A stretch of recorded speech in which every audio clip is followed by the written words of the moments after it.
अब सीबीएसई ने sample paper में अगर आप देखें, देखो मार्क्स डिस्ट्रीब्यूशन आप कैसे देख रहे हो कि 20 मार्क्स का ये यूनिट, तो 6 मार्क्स यहाँ से होंगे, 2 मार्क्स यहाँ से होंगे, 3 मार्क्स यहाँ से होंगे, 5 मार्क्स यहाँ से होंगे और 4 मार्क्स यहाँ से होंगे। यहाँ कोई भी मैप वर्क नहीं है हमारा total. Hey everyone, welcome back to our channel. I hope आप सभी के हाफ ईयरली एग्जाम्स खत्म हो गए होंगे। आप में से बहुत सारे बच्चों के एग्जाम्स बहुत बेहतरीन गए होंगे और हो सकता है कुछ बच्चों के एग्जाम्स किसी न किसी कारण से अच्छे नहीं गए होंगे, बट अभी तक जो हो गया सो हो गया। बट हमें आगे ये सोचना है कि जो हमारे पास अभी रिमेनिंग टाइम है उसमें हम कैसे सारी चीज़ें मैक्सिमाइज कर सकें, क्योंकि ऑलमोस्ट सितंबर खत्म होने वाला है। अब हमारे पास अक्टूबर, नवंबर, दिसंबर और जनवरी पड़ा हुआ है। तो यूजली आप सभी लोग 4 महीने का प्लान, एक स्ट्रैटेजी बना के चलेंगे, बट मेरे हिसाब से आपको 3 महीने की स्ट्रैटेजी बना के चलना है। 3+1 की स्ट्रैटेजी आज हम यूजली डिस्कस करेंगे हमारे सेशन में कि हम 3+1 की स्ट्रैटेजी कैसे फॉलो करें। 3 महीने में हमें अपना पूरा का पूरा कोर्स खत्म करना है, प्लस जो लास्ट का 1 महीना बचेगा, जो 3+1 स्ट्रैटेजी है उसमें लास्ट के 1 महीने में हमको सारी चीज़ें रिवाइज करनी है, वो एक बफर जोन रखेंगे। प्रॉबेबली सीबीएसई ने जैसे प्रॉमिस किया है कि मे बी मिड फेब में या मार्च फर्स्ट वीक तक में आपके एग्जाम्स, फाइनल एग्जाम्स हो जाएंगे। तो हमारी कोशिश ये रहेगी कि दिसंबर एंड तक हमारा पूरा का पूरा कोर्स खत्म हो जाए, प्लस जनवरी से हमारा पूरा एक रिवीजन मॉड्यूल में हम लोग आ जाएं। अब इसी को ध्यान में रखते हुए हमारी टीम एक नया फास्ट ट्रैक कोर्स लॉन्च करने वाली है आप लोगों के लिए, जो कि टोटली फ्री ऑफ कॉस्ट रहेगा, हमारे यूट्यूब चैनल में अवेलेबल रहेगा। बट उसके लिए आपको चैनल को ज़्यादा से ज़्यादा सब्सक्राइब करना है, लाइक करना है और अपने फ्रेंड्स के साथ भी शेयर करना है। अब क्योंकि हमारी टीम अगर इतनी मेहनत कर रही है तो उन्हें भी सॉर्ट ऑफ थोड़ा सा मोटिवेशन भी चाहिए रहता है, जो कि कहीं ना कहीं आपके रिस्पॉन्स से ही मिलता है। आप चैनल को जितना से ज़्यादा सब्सक्राइब करेंगे, अपने फ्रेंड्स के साथ शेयर करेंगे, तो हमें भी उतनी मोटिवेशन मिलती है कि हम कंटेंट को और अच्छी तरीके से आपके सामने लाएं। हमारे चैनल का सिर्फ एक ही एम है कि आपको सारी क्लासेस, सारी प्रीमियम क्लासेस, टॉप कंटेंट हमारे चैनल पे totally free of cost available हो सके, है ना। यूजुअली आपको इन्हीं सारी चीज़ों के लिए किसी ना किसी इंस्टीट्यूट में या किसी ना किसी लाइक सॉर्ट ऑफ एडटेक्स में आपको हैवी फीस दे के वो सारी चीज़ें पढ़नी पड़ती हैं। बट हम लोग कोशिश कर रहे हैं कि ये सारी चीज़ें आपको अपने चैनल के माध्यम से सारी चीज़ें totally free of cost available कराई जा सके। बट उसके लिए हमें भी चैनल को उतना स्ट्रॉन्ग बनाना है, उतना सभी उसकी रीच इतनी बढ़ानी है कि इसका बेनिफिट सब लोग ले सकें। और जैसे कि हमारा चैनल अभी नया है तो आप लोगों की हेल्प की बहुत ज़रूरत है ताकि ये ऑप्टिमाइजेशन में आ सके और ज़्यादा से ज़्यादा आप लोगों के फ्रेंड्स के पास ये सजेशन में ये बढ़ सके। खैर, ये तो हो गया हमारा जो भी आने वाला फास्ट ट्रैक कोर्स है उसके बारे में। अब आज के सेशन में यूजुअली हम ये डिस्कस करने जा रहे हैं कि जो हमारे पास टाइम बचे हैं उसमें हम अपना सोशल साइंस का, अब हम यही स्ट्रैटेजी वीडियो सभी सब्जेक्ट्स के लिए सेशन वाइज सेशन बनाएंगे, क्योंकि एक ही सेशन में सारी चीज़ें कवर करेंगे तो थोड़ा सा सेशन लंबा हो जाएगा और आप लोगों के लिए मे भी थोड़ा सा उतना इंटरेस्टिंग नहीं होने पाता है। तो इसलिए सेशन को शॉर्ट रखते हुए हम सब्जेक्ट वाइज डिस्कस करेंगे कि किस सब्जेक्ट में किस हिसाब की स्ट्रैटेजी रहे, क्योंकि हर सब्जेक्ट की अपनी स्ट्रैटेजी थोड़ी सी डिफरेंट होती है। तो आज के सेशन में हम सोशल साइंस की स्ट्रैटेजी डिस्कस करने जा रहे हैं कि उसको हम 3 महीने 3+1 की स्ट्रैटेजी में उसको कैसे कवर करें। अब यूजुअली होता क्या है कि जैसे ही हमारे एग्जाम्स आते हैं, जैसे भी हम पढ़ना शुरू करते हैं तो हम सीधे पढ़ाई करने बैठ जाते हैं, बुक्स उठाएंगे, लाइक फ्रॉम द स्क्रैच सीधे पढ़ना शुरू कर देंगे। अरे भाई, जब किसी भी चीज़ को शुरू करने के पहले, सपोज फॉर एग्जांपल अगर आपको किसी नई जगह जाना है, अपने शहर से, अपने घर से सपोज कहीं दूर किसी नई जगह जाना है, बाई रोड जा रहे हो आप, तो आप यूजुअली पहले स्टेप क्या करोगे, आप देखोगे ना कि वो जगह कितनी दूर है। अगर आप बाई रोड जा रहे हो तो आप गूगल मैप में उसकी लोकेशन ट्रेस करने की कोशिश करेंगे कि हमारे लिए शॉर्टेस्ट डिस्टेंस क्या होगी या उसकी एक्चुअल डिस्टेंस क्या है। फिर जिस जगह जा रहे हो उस जगह आप देखोगे कि आसपास होटल्स अवेलेबल हैं कि नहीं, खाने की चीज़ें अवेलेबल हैं कि नहीं। तो आप पूरी प्लानिंग स्ट्रक्चर फॉलो करते हो, तब जाके चीज़ें अच्छी होती हैं। उसी तरह अगर हमें किसी भी चीज़ के लिए तैयारी करनी है तो हमें एक प्रॉपर प्लानिंग और एक प्रॉपर स्ट्रक्चर की भी ज़रूरत होती है। तो पढ़ाई शुरू करने के पहले, पढ़ाई के अगर पर्सपेक्टिव से बात की जाए तो पढ़ाई शुरू करने के पहले हमें सबसे पहले अपने सिलेबस का ब्लूप्रिंट देखना बहुत ज़रूरी हो जाता है कि अंटिल अनलेस हम सिलेबस का ब्लूप्रिंट नहीं देखेंगे तो हम कुछ भी पढ़ाई करेंगे तो मे बी वो उतना फ्रूटफुल नहीं होने पाएगा हमारे लिए। सो सिलेबस ने सीबीएसई में, अगर हम सोशल साइंस के सिलेबस का डिस्कशन करते हैं तो सीबीएसई ने सिलेबस में हमारे ये 4 यूनिट्स दे के रखे हैं, जो कि पहला यूनिट हो जाता है हमारा हिस्ट्री का, दूसरा यूनिट हो जाता है ज्योग्राफी का, तीसरा यूनिट हो जाता है हमारा पॉलिटिकल साइंस का और चौथा यूनिट हो जाता है हमारा इकोनॉमिक्स का। अब इसका अगर हमें पढ़ाई करना है तो हमें ये भी देखना है कि भाई किस में ज़्यादा हमारा आउटपुट कितना रहेगा, उसका सॉरी इनपुट हम कितना दे रहे हैं किस चीज़ में, उसका आउटपुट हम कितना ले रहे हैं। तो अगर यूनिट वाइज बात करेंगे तो चारों यूनिट का जो है मार्क डिस्ट्रीब्यूशन इक्वल है। सारी unit history, geography, polity plus economics सारी चीज़ें 20 मार्क्स की हैं। बट अगर आप इंटरनल डिस्ट्रीब्यूशन देखते हैं कि फॉर एग्जाम्पल अगर आप इंटरनल डिस्ट्रीब्यूशन देखते हैं हर यूनिट का, कि हम अगर हिस्ट्री की बात कर लेते हैं तो इसमें ऑलमोस्ट 5 चैप्टर्स हैं, ठीक है। तो 5 चैप्टर्स में 20 मार्क्स का डिस्ट्रीब्यूशन होगा।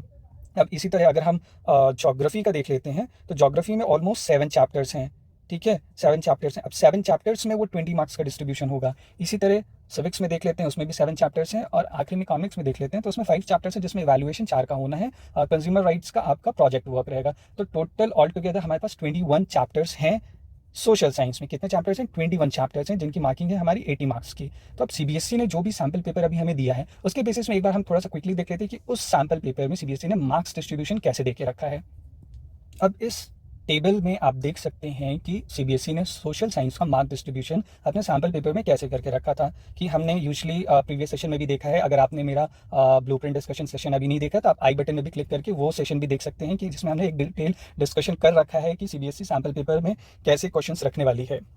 इस सेशन में हम ये देख रहे हैं कि सीबीएसई ने सैम्पल पेपर्स में प्लस जो हमारा फाइनल पेपर रहेगा उसका मार्क्स डिस्ट्रीब्यूशन कैसा रहेगा। तो जैसे कि हमने देखा है कि सीबीएसई ने टोटल सोशल साइंस में 5 सेक्शन दे के रखे हैं। एक ऑब्जेक्टिव सेक्शन है, एक मिनट, हाँ, एक ऑब्जेक्टिव सेक्शन है, सेक्शन ए। सेक्शन बी है हमारा 2 मार्कर का very short answer. Section C हमारा 3 मार्कर का शॉर्ट आंसर। सेक्शन डी है हमारा 5 मार्कर का long answer type question. Section E है हमारा स्टडी बेस्ड क्वेश्चन रहेगा जो कि 4 मार्क्स का रहेगा जिसमें 3 स्टडी केसेस रहेंगे, ठीक है। और सेक्शन एफ है हमारा मैथ वर्क का, ठीक है। तो ये ओवरऑल स्ट्रक्चर है हमारे मेन एग्जाम का जो भी हमारा सोशल साइंस का होगा। अब इसको थोड़ा सा हम रिवर्ट मतलब पीछे से एक बार देख लेते हैं कि कैसे मतलब सीबीएसई ने इसका मार्क्स डिस्ट्रीब्यूशन करके रखा है। अब मैप में जैसे हमें मालूम है कि टोटल 5 मार्क्स का मैप बेस्ड क्वेश्चन रहेंगे। अब मैप बेस्ड क्वेश्चन 5 मार्क्स के रहेंगे तो उसमें जो है 3 मार्क्स का हमारा ज्योग्राफी का रहेगा और 2 मार्क्स का हमारा हिस्ट्री का रहेगा। ओके, तो हिस्ट्री के मैप वर्क में अगर हम देखते हैं तो हमारे पास सिर्फ एक सिंगल चैप्टर है, that is nationalism in India, ठीक है। इसको 2 पार्ट में उन्होंने डिवाइड किया हुआ है। तो एक क्वेश्चन 1 मार्क्स का क्वेश्चन आपको यहाँ से 100% आएगा। देखिए मैप बेस्ड एक चीज़ और कि हमने मैप के ऊपर एक डेडिकेटेड प्लेलिस्ट तैयार करके रखी है जो कि हर चैप्टर को 3D मैप के हेल्प से सारी चीज़ें बहुत ही प्रिसाइसली बहुत ही डिटेल में समझाने की कोशिश की है। अगर अभी तक आपने वो सेशंस नहीं देखे हैं तो हमारे प्लेलिस्ट में जाके, जो कि चैनल के डिस्क्रिप्शन में आपको इस सेशन के डिस्क्रिप्शन में उसका लिंक मिल जाएगा, तो वहाँ से जाके आप सारे मैप सेशंस भी देख सकते हैं। एंड आई एम श्योर कि वो सेशंस देखने के बाद आपको मैप में 5 नंबर लाने से कोई भी नहीं रोक सकता है, ठीक है। इस चीज़ की मैं गारंटी ले सकता हूँ। अगर आप मेरे सारे के सारे मैप सेशंस देखेंगे तो 5 नंबर वहाँ से डेफिनेटली आपके बहुत ही ईजिली तरीके से आ जाएंगे। चलिए, तो सीबीएसई ने हिस्ट्री पे 2 मार्क्स के मैप्स देख के रखे हुए हैं और सिर्फ एक ही चैप्टर है। ये हमारे लिए गुड न्यूज़ है कि हिस्ट्री में एक ही चैप्टर है मैप वर्क पे, बट 2 पार्ट हैं। तो पहले पार्ट से इसका भी डिवीजन करके रखा है। तो ये पहले में सिर्फ 3 लोकेशन दे के रखी हुई है। तो इन 3 से हम 1 नंबर बहुत ही ईजिली गेन कर सकते हैं। ये बहुत ही ज़्यादा बहुत ही डिफिकल्ट पार्ट नहीं है। 3 लोकेशन याद करने में कितना टाइम लगता है? हार्डली 1 to 2 मिनट, है ना। तो यहाँ से 1 नंबर देखो, कोई भी एक बड़ा गोल अगर आपको अचीव करना है तो उस गोल को आपको छोटे छोटे पैकेट्स में डिवाइड करना पड़ेगा। सपोज कि मैं अगर यहाँ पास 9 8 5 4 3 7 6 8 9 ये बड़ा सा नंबर अगर मैं लिख दूं और आपको याद करने को बोलूं तो आपके लिए बहुत ज़्यादा डिफिकल्ट हो जाएगा कि ये कैसे याद किया जाए। बट इसी बड़े से नंबर को आप छोटे छोटे ब्रैकेट्स में अगर आप डिवाइड कर लोगे ना कि 98 54 37 689, ठीक है। कैसा हो गया कि 98 54 37 689 याद हो गया। आपने उसको क्या किया है भाई, उसी बड़े नंबर को आपने छोटे छोटे पैकेट्स में आपने डिवाइड कर दिया है, तो चीज़ें आपको ईजी हो जाती हैं याद करने के लिए। इसी तरह अगर आपको कोई भी बड़ा गोल अचीव करना है तो आपको उस गोल को छोटे छोटे चेक पॉइंट्स में डिवाइड करना पड़ेगा। आपको यूजुअली से आपने सारे गोल्स को, मतलब कोई एक सिंगल गोल है आपको टॉप करना है आपके क्लास में बोर्ड एग्जाम्स में, तो आप उसको 3 गोल में डिवाइड करिए। एक शॉर्ट टर्म गोल रहेगा, एक मिड टर्म गोल रहेगा, एक लॉन्ग टर्म गोल रहेगा, ठीक है। तो इसी तरह ही आप अपना फाइनल गोल अचीव करने पाएंगे। तो सिलेबस को भी अगर आपको 80 मार्क्स गेन करने हैं तो आपको छोटे छोटे पैकेट्स में वो सारे मार्क्स डिस्ट्रीब्यूट करने पड़ेंगे। तो 1 मार्क्स आप यहाँ से आप गेन कर लेंगे इजीली। तो आपके रिमेनिंग मार्क्स कितने आपको गेन करने हैं? आप 79 मार्क्स गेन करने हैं, ठीक है। एक आपने कर लिया, वो आपके पॉकेट में आ गया, ठीक है। अब आपको 79 के लिए बढ़ना है। अब 79 के लिए कैसे आप बढ़ोगे? फिर सीबीएसई ने अपने सेकंड पार्ट में दे के रखा है 2 मार्क्स का मैप। तो ये टोटल 6 लोकेशंस दे के रखी हैं। ये 6 आप याद कर लोगे, 1 नंबर यहाँ से भी आपको बहुत ही ईजिली मिल जाएगा। तो आपको टोटल अब कितने बचे? 78 मार्क्स बचे। 2 मार्क्स आपकी जेब में आ गए, 78 बचे। अब आपको सिर्फ 78 के लिए मेहनत करनी है, ठीक है। सो हमने हिस्ट्री में टोटल 20 मार्क्स का है हमारा यूनिट 1, जिसमें 2 मार्क्स हम किसके हटा देंगे? मैप के हटा देंगे। अब बचता है 18 मार्क्स, ठीक है। अब इसको आप डिवाइड करिए। सारा देखो, हर चीज़ को मैं सिंप्लीफाई करने के लिए कोशिश कर रहा हूँ कि सारी चीज़ें आपको एक सिंप्लीफाइड वे में मिले, तो आपको पढ़ने में भी मजा आएगा, प्लस आपके गोल्स बहुत ईजिली अचीवेबल हो जाएंगे, ठीक है। तो हमने 2 मार्क्स हिस्ट्री के पोर्शन से गेन कर लिए, हटा दिए हैं। उसके बाद हम देखते हैं कि जो यूनिट बी सेक्शन बी है हमारा, उसमें टोटल 4 क्वेश्चन आने हैं, है ना। 2 मार्क्स के रहेंगे जो टोटल 8 मार्क्स के हो जाएंगे। तो 4 क्वेश्चन आने हैं, तो दैट इज हमारे पास टोटल 4 यूनिट हैं, ठीक है। हिस्ट्री, ज्योग्राफी, पॉलिटिकल साइंस और इकोनॉमिक्स। तो हर यूनिट से एक क्वेश्चन डेफिनेटली आएगा। ये आप लिख के ले लो कि हर यूनिट से एक क्वेश्चन 2 मार्क्स का फॉर श्योर आएगा, ठीक है। ऐसा बिल्कुल भी नहीं होगा कि आपके हिस्ट्री से ही 2 क्वेश्चन आ जाए। May be like overall choice में आ सकता है, इंटरनल चॉइस में आ सकता है मे बी, बट ओवरऑल अगर 4 क्वेश्चन है तो एक यूनिट से एक ही क्वेश्चन आएगा। तो एक 2 मार्क्स का क्वेश्चन हिस्ट्री से आएगा, एक ज्योग्राफी से, पॉलिटिकल, एक इकोनॉमिक्स से आएगा, ठीक है। फिर यहाँ से आप चीज़ें टोटल 5 चैप्टर हैं, तो आपको वो चैप्टर जब पढ़ोगे तो आपको उसी बेसिस में आपको पॉइंट्स याद करने हैं कि यार हमको इन पांचों चैप्टर से एक क्वेश्चन 2 मार्क का, मतलब जब आप पढ़ने बैठोगे, चीज़ों को रिवाइज करने बैठो, और 2 मार्कर में किस टाइप के क्वेश्चन आएंगे, इधर किसी चीज़ का कॉज पूछेगा कि what are the causes of so and so event, ठीक है, या फिर लाइक अगर अपन ज्योग्राफी में बात कर लें तो ये पूछ लेगा कि रोडवेज के 2 मेरिट लिख दो या एयरवेज के 2 डिमेरिट लिख दो, ठीक है। और मतलब सॉर्ट ऑफ किसी ने किसी चीज़ का कॉज पूछेगा, मेरिट पूछेगा, डीमेरिट पूछेगा, पॉइंटर्स में चीज़ें पूछेगा, है ना, किसी 2 इवेंट की 2 चीज़ें पूछ लेगा। तो आपको अपने दिमाग को ट्रेन करना है कि 2 मार्कर में किस टाइप का क्वेश्चन आएगा। 5 मार्कर में कैसे क्वेश्चन आएंगे, एक एनालिटिकल क्वेश्चन आएंगे। सीबीएसई ने अपने वेटेज में अप्रॉक्स 40% वेटेज जो है मार्क्स का, वो एनालिटिकल टाइप ऑफ क्वेश्चन में ही दे के रखा हुआ है, ठीक है। उसको भी देख लेते हैं हम। अब देखिए यहाँ पर सीबीएसई ने जो भी अपना सिलेबस दे के रखा, उसमें 40% वेटेज जो है analytical type of question, formulating type of question, evaluating और क्रिएटिंग, सॉर्ट ऑफ ये सारी चीज़ें जो है सीबीएसई ने अलग से 40% वेटेज दे के रखा है, जो कि आपके 5 मार्कर जो भी क्वेश्चन देंगे वो इस ही कॉम्पिटेंसी से ही आएंगे। ये चीज़ आप दिमाग में बैठा के रखिए कि आपका जो 5 मार्क का क्वेश्चन है कहीं ना कहीं इसी कॉम्पिटेंसी से ही आएगा। इसी तरह 3 मार्कर देखेंगे तो 3 मार्कर में सेक्शन सी में सीबीएसई ने 5 क्वेश्चन दे के रखे हैं, और मतलब टोटल 50 मार्क्स के आएंगे, जो कि इसी पैटर्न में डिस्ट्रीब्यूशन देगा कि हर चैप्टर से एक रहेगा। और आखिरी वाले चैप्टर में सीबीएसई ने हमारे सैम्पल पेपर में 2 मार्क्स के दिए हुए हैं, उसमें 3 मार्कर। 5 मार्कर में भी 4 क्वेश्चन आने हैं, जो कि हर सेक्शन से, हर यूनिट से एक क्वेश्चन ही आएगा। तो आप अपनी प्रिपरेशन स्ट्रैटेजी उसी बेसिस में रखेंगे, जो भी आप चैप्टर पढ़ रहे होंगे तो हर यूनिट से एक 5 मार्कर तैयार करने की कोशिश करेंगे, जिसमें हिस्ट्री में ये 99% है कि एक 5 मार्क का क्वेश्चन इधर आपका rise of nationalism in Europe से आएगा, या फिर इधर आपका नेशनलिज्म इन इंडिया से। डेफिनेटली इन दोनों में से किसी एक से 5 मार्क का क्वेश्चन आएगा ही आएगा, ठीक है। और जो बाकी जो 3 चैप्टर बचते हैं उनसे एक केस स्टडी बेस्ड क्वेश्चन आएगा, ठीक है। केस स्टडी यूनिट 1 से आपका एक केस स्टडी डेफिनेटली आएगा ही आएगा। 2 मैप के क्वेश्चन हमने डिस्कस कर लिए हैं, वो आएंगे, ठीक है। आप यूनिट 2 में आते हैं ज्योग्राफी में ऑब्जेक्टिव नंबर ऑफ क्वेश्चन थोड़े से कम हो जाते हैं। क्यों? क्योंकि यहाँ पास एक मतलब 3 मैप बेस्ड क्वेश्चन आ जाते हैं, ठीक है। ज्योग्राफी में ही सीबीएसई ने 3 नंबर के मैप बेस्ड क्वेश्चन आएंगे। टोटल हमारे मैप चैप्टर्स कितने हैं ज्योग्राफी में? 6 चैप्टर्स हैं, 6 में से 3 क्वेश्चन आपको आएंगे। वो चीज़ भी आप हमारे प्लेलिस्ट में जाके मैप बेस्ड ज्योग्राफी के भी देख सकते हैं, सारे चैप्टर वाइज। एग्जाम के पहले एक 1 शॉट वीडियो भी उस चीज़ पे मैं बनाऊंगा, ठीक है। तो आप डिस्ट्रीब्यूशन देखिए, 3 1 मार्क्स के क्वेश्चन आपको ज्योग्राफी ऑब्जेक्टिव से मिलेंगे, और 3 आपको मैप से मिलेंगे। तो टोटल आप 6 नंबर आप यहाँ से गेन कर लेंगे बहुत ही ईजिली। 2 मार्कर यहाँ से भी आना है, किस टाइप का क्वेश्चन आएगा, किसी न किसी चीज़ का merit, demerit, cause, sort of ऐसी चीज़ें पूछेगा, तो कि लाइक किसी इंडस्ट्री का फेवरेबल कंडीशन पूछ सकता है कि लाइक जूट इंडस्ट्री क्यों लाइक हुगली रिवर के बगल में ही है ना। तो सॉर्ट ऑफ इस टाइप की चीज़ें आपसे वो रिलेट करके पूछ सकता है। एक 3 मार्कर का क्वेश्चन इससे आएगा। एक 5 मार्कर का क्वेश्चन आएगा कि लाइक मैन्युफैक्चरिंग इंडस्ट्रीज़ हैं, तो उसमें जो भी पोल्यूशन वगैरह ये सारी चीज़ें हैं, तो उसका एनालिटिकल वे में कि क्या स्टेप्स हम ले सकते हैं कि पोल्यूशन जो है रिवर्स वगैरह में उसका रोका जा सके, है ना। सॉर्ट ऑफ ब्ला इस टाइप के क्वेश्चन आ सकते हैं। एक केस स्टडी बेस्ड क्वेश्चन आपका सैम्पल पेपर में भी दिया हुआ है, एक स्टडी बेस्ड क्वेश्चन आपका यूनिट 2 से भी आएगा। यूनिट 2 और यूनिट 3 आपका ज्योग्राफी और पॉलिटिकल साइंस थोड़ा सा लंबा है, तो वहाँ पास किसी एक चैप्टर से केस स्टडी आएगा, किसी एक चैप्टर से 5 मार्कर क्वेश्चन आएगा। हाँ, ऐसी चीज़ें नहीं होती हैं कि एक ही चैप्टर से आपका केस स्टडी भी आ जाए और एक ही चैप्टर से आपका 5 मार्कर भी आ जाए, ऐसा बिल्कुल भी सीबीएसई नहीं करती है। 21 चैप्टर्स हैं, सीबीएसई हर चैप्टर को कवर करने की कोशिश करेगी। किसी चैप्टर में 2 मार्कर का क्वेश्चन पूछ सकती है, तो किसी चैप्टर से 5 मार्कर का पूछ सकती है। तो ये आपको अपनी स्ट्रैटेजी में ये चीज़ क्लियर रखना है कि एक ही चैप्टर से दोनों टाइप के क्वेश्चन नहीं आएंगे, कि उसी चैप्टर से आपका केस स्टडी भी आ गया, उसी चैप्टर से आपका 5 मार्कर या लॉन्ग आंसर टाइप क्वेश्चन भी आ गया, ठीक। मैप इसमें हमने डिस्कस कर ही लिया है कि 3 मार्कर इससे आएगा। पॉलिटिकल साइंस में हम देख लेते हैं। अब लाइक देखिए, हिस्ट्री और ज्योग्राफी में मैप के क्वेश्चन, इसलिए यहाँ पास ऑब्जेक्टिव नंबर ऑफ क्वेश्चन कम है। ज्योग्राफी में एक चैप्टर आता है एग्रीकल्चर में, तो उस चैप्टर से 3 टाइप के क्वेश्चंस ऑब्जेक्टिव में बनते हैं। एक मल्टीपल स्टेटमेंट में भी बन सकता है, एआर में भी बन सकता है, आपका जो लाइक क्या कहते हैं उसको, टैबुलर फॉर्म में भी क्वेश्चन बन सकता है, ठीक है। तो इस टाइप के क्वेश्चन जो है हमें यूजली एग्रीकल्चर चैप्टर से बन सकते हैं। पॉलिटिकल साइंस में देख लेते हैं कि इसमें टोटल सैम्पल पेपर में सीबीएसई ने 6 ऑब्जेक्टिव क्वेश्चन दिए हुए हैं, ठीक। 2 मार्क का क्वेश्चन 4 क्वेश्चन हर यूनिट से एक ही आना है। 3 मार्क का क्वेश्चन हर यूनिट से एक ही आना है, ठीक है।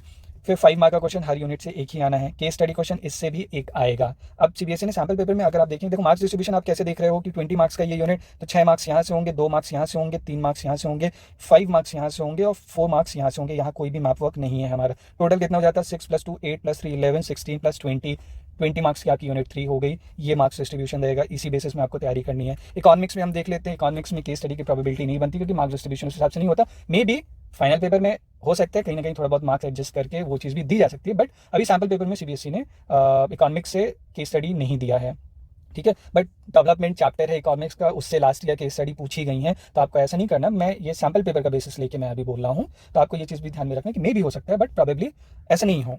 इकोनॉमिक्स में टोटल उन्होंने 7 ऑब्जेक्टिव क्वेश्चन दिए हैं, एक 2 मार्कर दिया है, उस चीज़ को बैलेंस करने के लिए, क्योंकि टोटल 5 क्वेश्चन है हमारे 3 मार्कर से, तो ऑब्वियसली किसी न किसी एक यूनिट से 2 क्वेश्चन आएंगे ही आएंगे, ठीक है। तो इन दोनों को भी वो रिवर्स कर सकते हैं। है ना। यूजुअली ये चीज़ होगा, केस स्टडी इधर पॉलिटिकल साइंस से नहीं आएगी या फिर इधर इकोनॉमिक्स नहीं आएगी, इन दो से तो डेफिनेटली आएगी क्योंकि इसमें प्रिंट मीडिया चैप्टर है जो global making of global world है। तो इस टाइप के चैप्टर्स हैं जो कि सॉर्ट ऑफ कहीं ना कहीं केस स्टडी में ही उनको एडजस्ट किया जाता है।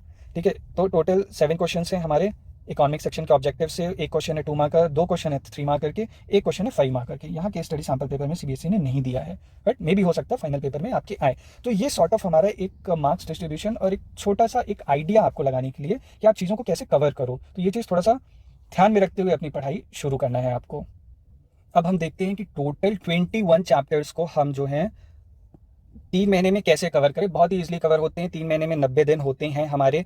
एक चैप्टर को आप पर डे अगर 1 घंटा भी देते हैं, ठीक है, तो टोटल जो है एक चैप्टर 2 दिन में ईजिली कवर किया जा सकता है। 2 घंटे में एक चैप्टर बहुत ही ईजिली हो जाता है, 2 से ढाई घंटे में। ठीक है, अब चलो 3 घंटे भी अगर आप लेते हो एक एक चैप्टर को कवर करने के लिए, प्रॉबेबली देखो ये सारी चीज़ें तभी ये जब आप पढ़ रहे हो, नया नया आप सारी चीज़ें कहीं ना कहीं स्कूल में पढ़ लिया आपने, हमारे चैनल की वीडियोस के थ्रू उस चीज़ को पढ़ लिया। ये मैं सेल्फ स्टडी की बात कर रहा हूँ। ठीक है, आपके ये जो स्कूल की पढ़ाई और आपका लाइक वीडियो कंजप्शन टाइम नहीं कर रहा हूँ, ये मैं आपकी सेल्फ स्टडी कर रहा हूँ। जब आप स्कूल में भी पढ़ चुके हैं, अगर आप वीडियो में भी देख के आप कॉन्सेप्ट और क्लियर कर लिए हैं, फिर उसके बाद जब आप पढ़ाई करते हो तो हार्डली 2 से 3 घंटे में चैप्टर कवर हो जाता है। तो हर चैप्टर को, जैसे कुछ चैप्टर हैं जो कि 3 घंटे लेंगे, कुछ चैप्टर हैं जैसे डेवलपमेंट हो गया, वाटर रिसोर्सेज हो गए, ये 1 से 2 घंटे ही लेंगे। राइज ऑफ नेशनलिज्म यूरोप थोड़ा सा बड़ा है, नेशनलिज्म इंडिया थोड़ा सा बड़ा है, ये 3-3 घंटे में। तो आप 3-3 घंटे अगर लाइक 1 घंटा भी डेली दे रहे हैं, क्योंकि आपको ये भी ध्यान रखना है कि बाकी स्ट्रैटेजीज में हमारे दूसरे सब्जेक्ट भी आएंगे, तो एक दिन में 1 घंटा लेके हम चल रहे हैं, तो यूजली आप 3 दिन में एक चैप्टर खत्म कर लोगे, है ना। तो 3 दिन में अगर आप 3 घंटे यूटिलाइज करके एक चैप्टर खत्म कर रहे हो तो 15 दिन में आप हिस्ट्री का चैप्टर, हिस्ट्री यूनिट कवर कर लोगे। कैसे? 3 दिन में एक चैप्टर खत्म हो रहे हैं, टोटल 5 चैप्टर हैं, आप 15 दिन में हिस्ट्री पहली यूनिट कवर कर लेंगे। ठीक है, इसी तरह अगर आप यूनिट 2 में आएंगे तो यूनिट 2 टोटल हमारे 7 चैप्टर्स हैं। सेम चीज़ें अप्लाई करेंगे तो लाइक 7 चैप्टर्स हैं, 3 दिन में आप एक चैप्टर खत्म कर रहे हैं, तो 21 दिन में हमारा यूनिट 2 कवर हो जाएगा। पैरेलली हम बाकी सब्जेक्ट्स भी साथ में पढ़ रहे हैं और जिनकी स्ट्रैटेजी वीडियो मैं अगले सेशन में बनाऊंगा। ठीक है, इसी तरह जो है जब हम सॉर्ट ऑफ इसमें आएंगे, यूनिट 3 में आएंगे, इसमें भी एक घंटा पर डे देना है। टोटल 7 चैप्टर्स हैं, तो ये चीज़ भी हमारा 21 डेज में कवर हो जाएगा। ठीक, फिर यूनिट 4 में आएंगे हम, यूनिट 4 में आएंगे, इसमें 4 चैप्टर हैं। ठीक है, 4 चैप्टर में आप डेली 1 घंटे दे रहे हो, तो 3 × 4 यानी 12 डेज में ये चैप्टर कवर हो जाएगा। तो हमने टोटल कितना टाइम लिया है, अगर यहाँ पास देख लेते हैं, तो हमने टोटल जो है पहले में 15 डेज लिया है, सेकंड में 21 डेज लिया है, थर्ड यूनिट में 21 डेज लिया है और फोर्थ यूनिट में 12 डेज लिया हुआ है। तो टोटल कितने हो गए? 42, 47, 57 प्लस 69 डेज हमने लिए टोटल। ठीक, अगर आप 1 घंटा डेली दे रहे हो और एक चैप्टर को आप 3 घंटे दे रहे हो, which is more than enough, है ना, तो आप सोशल साइंस के सभी लाइक चैप्टर्स को अप्रॉक्स 70 डेज में कवर कर लेंगे। कुछ बच्चे जो हैं वीक होते हैं, वीक तो नहीं होता कोई भी बच्चा, बट ठीक है, सबकी अपनी अपनी कैपेसिटी होती है। कुछ बच्चे थोड़ा सा ज़्यादा टाइम लेते हैं चीज़ों को समझने के लिए, तो उनके लिए ग्रेस 20 डेज रहेंगे। कुछ बच्चे और जल्दी कर सकते हैं, तो उनके लिए -10 डेज कर दीजिए कि बहुत बच्चे लाइक जल्दी चीज़ों को जल्दी ग्रैस्प कर लेते हैं, तो वो 60 दिन में वो सिलेबस कवर कर लेंगे 2 महीने में ही। तो वो जो एक्स्ट्रा 10 दिन बचेंगे, तो वो अपने दूसरे किसी कोई ना कोई सब्जेक्ट, भाई सबका एक वीक होता है, किसी का सोशल अच्छा है तो मैथ्स वीक होगा, किसी का साइंस अच्छा है तो सोशल वीक होगा, तो वो जो लाइक बफर टाइम है वो दूसरे सब्जेक्ट में दे सकता है। ठीक है, तो इस स्ट्रैटेजी के थ्रू हम लाइक 70 to 80 डेज में अपना सोशल साइंस का सिलेबस कवर करेंगे, बफर रखेंगे बच्चे की अपनी अपनी कैपेसिटी के हिसाब से। सो इस तरह हम इंटायर एसएसटी के सिलेबस को 90 दिन में कवर करने की कोशिश करेंगे, प्लस रिमेनिंग 30 डेज 3+1 में हमारा रिवीजन मोड शुरू हो जाएगा। ठीक है, और साथ ही साथ हम आपकी प्रिपरेशन को और मजबूत करने के लिए हर सेक्शन वाइज, मतलब लाइक सेक्शन नहीं है जिसमें ऑब्जेक्टिव टाइप क्वेश्चन है, तो chapter wise plus section wise. ठीक है, ये पहली बार कोई भी चैनल अपने चैनल में प्रोवाइड करने जाएगा कि हर चैप्टर को सेक्शन वाइज भी हम लोग कवर करने की कोशिश करेंगे। कि सपोज नेशनलिज्म इन इंडिया का चैप्टर है, तो हम सेक्शन लाइक उसके सारे ऑब्जेक्टिव, जो भी पॉसिबल ऑब्जेक्टिव क्वेश्चन हैं, AR based, match the following, picture based, सारी चीज़ें हम कवर करेंगे, उसका एक सेपरेट सेशन बनाएंगे। ठीक है, short answer, short answer, very short answer, long answer, इनका एक अलग से सेशन कवर करेंगे। केस स्टडी में बहुत सारे बच्चे लाइक फंस जाते हैं, तो अगर आप लोगों की डिमांड रहेगी, अगर ज़्यादा से ज़्यादा उस चीज़ की डिमांड आएगी, तो हम आपको एक सेपरेट सेशन भी बता के उसमें लाइक सिखाने की कोशिश करेंगे केस स्टडी बेस्ड क्वेश्चन को कैसे अप्रोच किया जाए। ठीक है, मैप का सेशन हमारा पैरेलली चल ही रहा है, तो ये सारी चीज़ें भी आपको जल्द ही हमारे चैनल में मिलेंगी। आई होप ये सेशन आपको काफ़ी ज़्यादा पसंद आया होगा। अगर आप चाहते हैं कि इसी तरह हम बाकी सब्जेक्ट्स के लिए भी डिस्कशन करें कि मैथ्स को कैसे कवर किया जाए, साइंस को, इंग्लिश को कैसे कवर किया जाए, तो प्लीज़ चैनल को ज़्यादा से ज़्यादा सब्सक्राइब करिए, अपने फ्रेंड्स के साथ शेयर करिए, ताकि हम सारी चीज़ें जल्द से जल्द आपके सामने लेके आने पाएँ। Okay, till then, thank you, bye bye.